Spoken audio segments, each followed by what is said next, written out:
Well, should we have to have identification as Americans to be able to vote? That's a question before many people to prevent voter fraud. And Ed Battagliano is with me, Walker Wildman.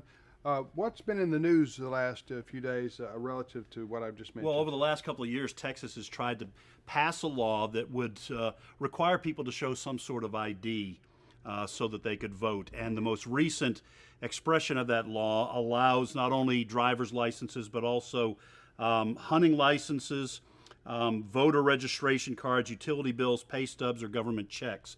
Now, what the federal judge in this case ruled, Judge Nelva Gonzalez Ramos, she ruled, again, this is the second go-around with this judge, that the state of Texas was trying to limit the rights of minority voters to go to the polls and vote by requiring them to show these kinds of IDs, which is really absurd on its face, because I'm sure everybody has these kinds of IDs.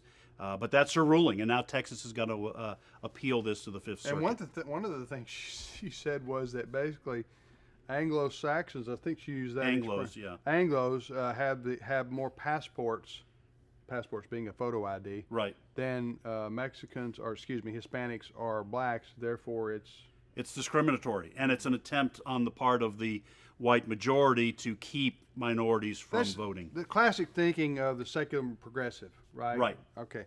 All right. What can we do about rogue federal judges like this, Walker? Yeah, well, Congress is the only entity that has the authority to impeach federal judges due to misconduct or, in my opinion, clearly unconstitutional rulings. Right.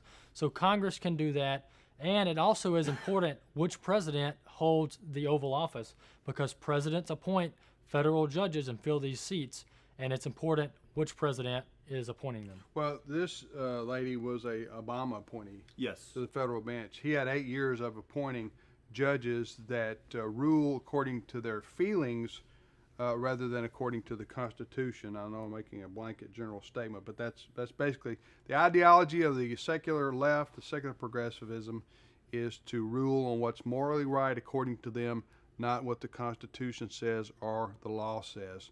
So we have President Trump. He's the opposite of that. He believes in appointing federal judges and Supreme Court justices that rule according to the written law and the Constitution. All right, we'll see you next time on Reason and Company.